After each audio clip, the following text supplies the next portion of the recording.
여러분, 안녕하세요. 은혜로운 스토리텔러입니다. 오늘은 사무엘하를 통해 이스라엘의 가장 위대한 왕, 다윗의 이야기를 깊이 있게 살펴보는 시간 가져보겠습니다.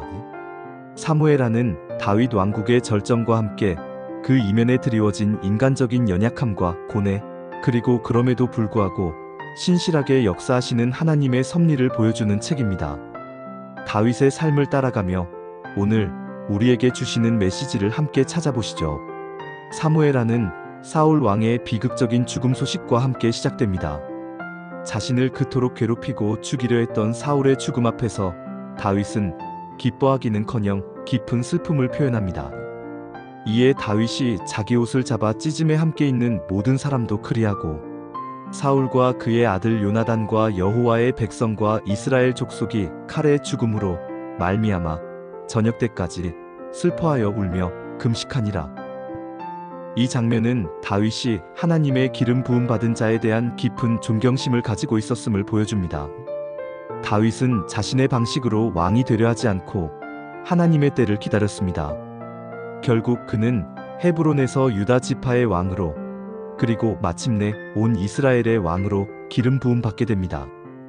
헤브론에서 그가 유다 족속의 왕이 되어 7해 6개월 동안 다스렸고, 예루살렘에서 33년 동안 이스라엘과 유다 온 이스라엘의 왕으로 다스렸더라.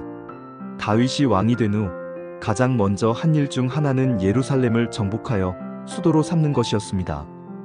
예루살렘은 지리적으로 이스라엘의 중심부에 위치하여 남북을 아우르기 좋은 곳이었습니다. 이곳을 다윗 성이라 부르게 되면서 다윗의 통치는 더욱 견고해졌습니다. 그리고 다윗의 뜨거운 신앙심을 보여주는 상징적인 사건이 일어납니다. 바로 하나님의 궤를 예루살렘으로 옮겨오는 것이었습니다. 다윗은 온 백성과 함께 궤 앞에서 힘을 다해 춤을 추며 기뻐했습니다. 다윗과 온 이스라엘은 여호와 앞에서 힘을 다하여 뛰놀며 수금과 비파와 소고와 양금과 제금으로 연주하더라. 이러한 다윗의 행동은 그가 단순히 정치적인 지도자가 아니라 하나님 중심의 나라를 세우고자 하는 영적인 열망이 가득한 왕이었음을 보여줍니다. 그는 하나님의 임재를 가장 중요하게 여겼습니다. 하나님의 궤를 옮긴 후 다윗은 하나님을 위한 성전을 짓고자 하는 소원을 가집니다. 그러나 하나님께서는 나단 선지자를 통해 다윗에게 놀라운 언약을 주십니다. 이것이 바로 다윗 언약입니다. 내 종 다윗에게 말하라. 만군의 여호와께서 이와 같이 말씀하시기를 내가 너를 목장 곧 양을 따르는 데에서 데려다가 내 백성 이스라엘의 주권자로 삼고 네가 가는 모든 곳에서 내가 너와 함께 있어 네 모든 원수를 내 앞에서 멸하였은즉 땅에서 위대한 자들의 이름같이 내 이름을 위대하게 만들어주리라. 여호와가 또 내게 이르노니 여호와가 너를 위하여 집을 짓고 내 수완이 차서 내 조상들과 함께 누울 때에 내가 내 몸에서 날 내 씨를 내 뒤에 세워 그의 나라를 견고하게 하리라. 그는 내 이름을 위하여 집을 건축할 것이요 나는 그의 나라 왕위를 영원히 견고하게 하리라. 하나님께서는 다윗이 성전을 짓는 대신 다윗의 집, 곧 왕위가 영원히 견고할 것을 약속하셨습니다. 이 언약은 단순히 다윗 왕조의 영원함을 넘어 그의 후손 중에서 메시아 그리스도가 오실 것을 예표하는 중요한 예언입니다. 다윗은 이 엄청난 약속 앞에서 겸손히 하나님을 찬양하며 감사의 기도를 드렸습니다. 주 여호와여, 나는 누구이오며 내 집이 무엇이기에 나를 여기까지 이르게 하셨나이까. 주 여호와여, 주께서 이것을 오히려 작게 여기시고 또 종의 집에 대하여 먼 장래까지 말씀하셨나이다. 주 여호와여, 이것이 사람의 법이니이다. 다윗의 통치 기간 동안 이스라엘은 주변 모든 대적들을 물리치고 가장 강력하고 안정적인 국가로 성장했습니다. 이는 하나님의 약속이 다윗의 삶을 통해 성취되는 모습이었습니다. 다윗 왕국의 절정기, 모든 것이 완벽해 보였던 그때 다윗은 치명적인 죄를 범하게 됩니다. 바로 밧세바와의 간음과 그녀의 남편 우리아를 죽음으로 내모는 사건입니다. 저녁 때에 다윗이 그의 침상에서 일어나 왕궁 지붕 위에서 거닐다가 그곳에서 한 여인이 목욕하는 것을 본지라. 그 여인 심히 아름다워 보이는지라 다윗이 사람을 보내 그 여인을 알아보게 하였더니 그가 아뢰되 그는 엘리암의 딸이요 햇사람 우리아의 아내 밧세바가 아니니이까 하니 다윗이 전령을 보내 그 여인을 자기에게로 데려오게 하고 그 여인이 그 부정함을 깨끗하게 하였으므로 더불어 동침함에 그 여인이 자기 집으로 돌아가니라. 다윗은 자신의 죄를 은폐하기 위해 우리아를 전장으로 보내 죽게 하는 극악무도한 계획까지 실행합니다. 이는 하나님 앞에서 다윗의 권력 남용과 도덕적인 타락을 적나라하게 보여줍니다. 그러나 하나님은 다윗의 죄를 간과하지 않으셨습니다. 나단 선지자를 보내 비유를 통해 다윗의 죄를 신랄하게 책망하셨습니다. 나단이 다윗에게 이르되 당신이 그 사람이라 이스라엘의 하나님 여호와께서 이와 같이 이르시기를 내가 너를 이스라엘 왕으로 기름 붓고 너를 사울의 손에서 구원하고 내 주인의 집을 내게 주고 내 주인의 아내들을 내 품에 두고 이스라엘과 유다 족속을 내게 주었느니라.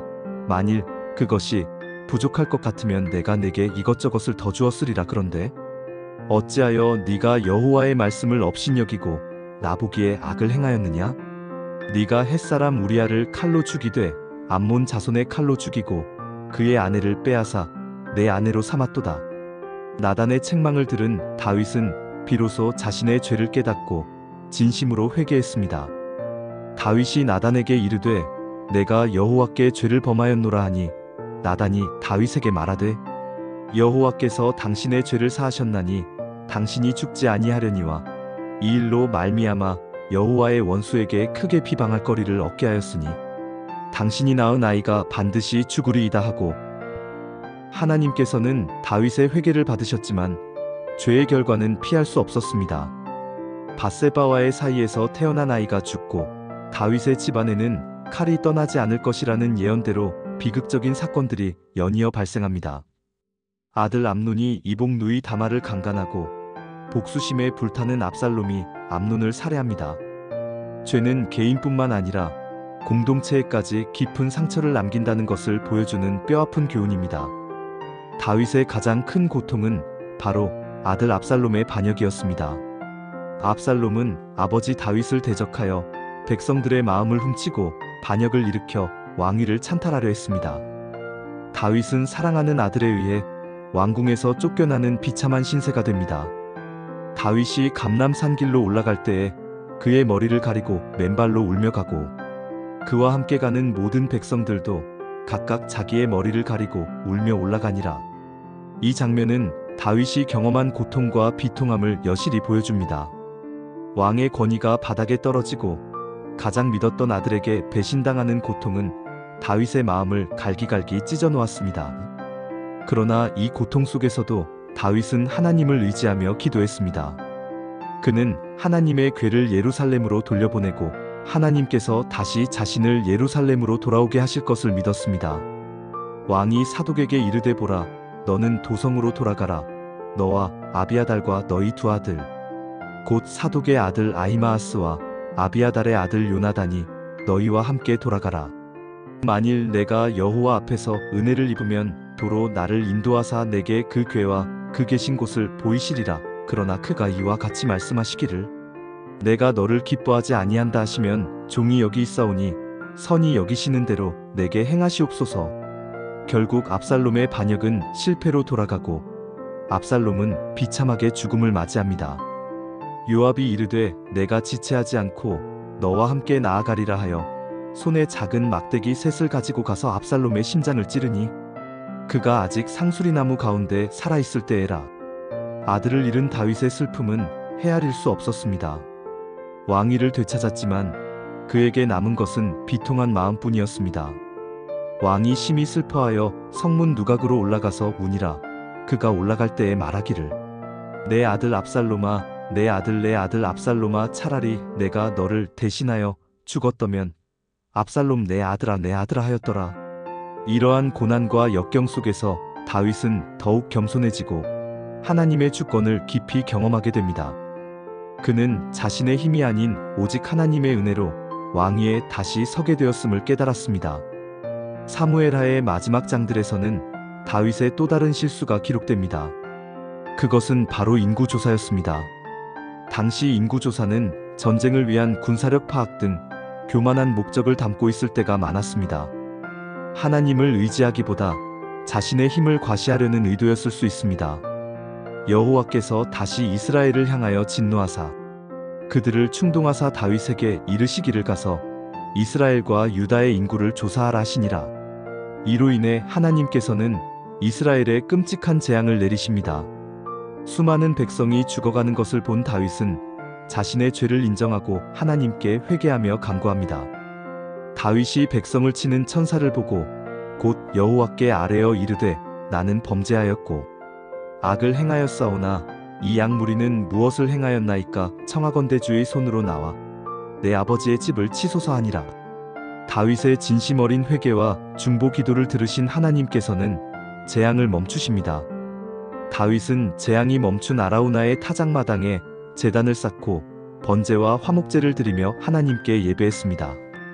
다윗이 여호와를 위하여 그곳에서 제단을 쌓고 번제와 화목제를 드렸더니 이에 여호와께서 그 땅을 위한 기도를 들으심에 이스라엘에게 내리는 재앙이 그쳤더라. 사무엘하는 이처럼 다윗이 어떤 인간이었는지를 여실히 보여줍니다.